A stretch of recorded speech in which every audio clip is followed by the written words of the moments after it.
You've been wondering why everything feels heavier now, why the path that once seemed clear now feels like walking through fog. You've noticed how the fire in others is dimming and the voices that once stood strong have gone silent. You've seen people slowly drift away, not always in rebellion, but often in quiet resignation. They stop showing up, stop believing for more, and stop expecting you to move. As you've watched this happen, you've felt a growing weight in your own soul, a spiritual tension you can't explain. You've wondered if it's you, if you're the one fading, if maybe you're next. But hear me now, you are not fading. You are being refined. What you're feeling is not failure, it's friction. You are rubbing up against the systems, patterns, and illusions that others have surrendered to, but that your spirit can no longer tolerate. The difference is not in your strength, but in your sensitivity. You are more sensitive now than ever, more aware, more awake, more spiritually alive. And yes, that awareness is painful. It makes you grieve things others celebrate. It makes you uncomfortable in rooms where compromise is normal. It makes you restless in environments that used to satisfy you. That's not regression, that's growth. You're not becoming colder. You're being set apart. You're not becoming distant. You're becoming clear. I've been stripping away what's artificial in you because where I'm taking you, there can be no pretense. I've been confronting you in silence, not because I'm angry, but because I'm investing. My silence has not been my absence. It has been my invitation, an invitation to depth, to stillness, to real foundation. You've been surviving off revelation you received years ago, but now I'm calling you into a place where daily presence becomes your source. You don't need more hype. You need more of me. This is where many turn back, right here in this middle ground between what was and what is coming. They find a rhythm that's comfortable and call it contentment. They lose the hunger because the cost becomes too high. And slowly they begin to live off memory instead of encounter, off structure instead of spirit, off momentum instead of revelation. That's why it feels like so many around you are disappearing, not physically, but spiritually. They've stopped responding, and I grieve that with you. But you, child, have not been called to settle.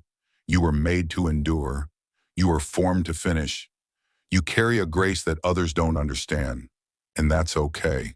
They weren't supposed to carry what I gave you. Your journey has always been different. Your fire has always burned deeper. Even when you tried to blend in, I marked you. Even when you tried to quiet your passion, I stirred it.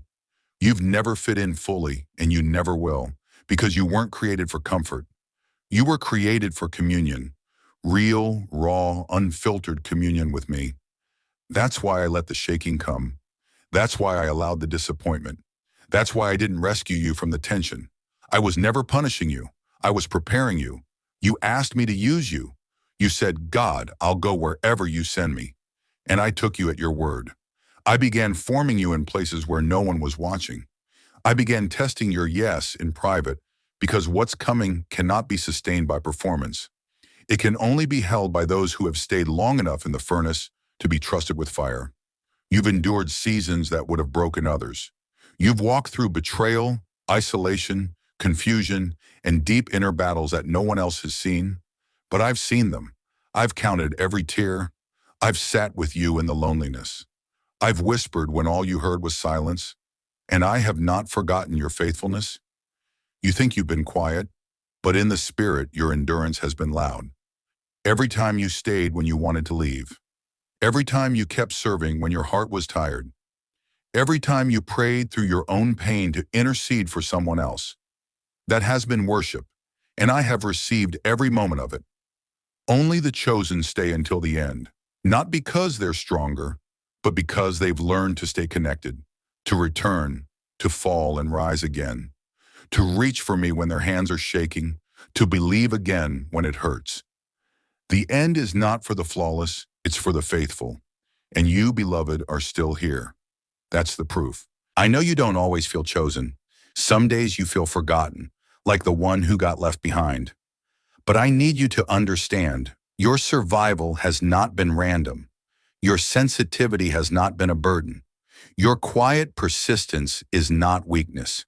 You're walking proof that my grace is enough. You are a vessel still standing, Not because of what you've built, but because of what you've surrendered. And your surrender is what I can build on. Don't envy those who seem to rise quickly. Don't compare your process to those whose foundations were never tested. Some build fast, others build deep, and the deep ones look slow until the storm comes. When everything starts shaking, it's the ones who went deep with me that remain standing. And you, my child, have been going deep, even when you didn't know it. Every unanswered prayer, every silent night, every test you thought you failed, I was digging, I was anchoring, I was making sure that when the next season came, you wouldn't crumble under the weight of what I placed on you. This is not the time to let go. This is not the time to dim your light. This is not the time to second-guess the voice you've been following. Yes, the road is narrow. Yes, it is costly. Yes, it can feel lonely, but it ends in glory and fire, in me, and I am worth it. And I am calling you to stay, not out of fear, not out of duty, but out of love, out of relationship, out of covenant. Because I've never left you, not for a second. And now more than ever, I need your yes. Not just your yes to serve, but your yes to stay, your yes to burn, your yes to believe again when others have walked away.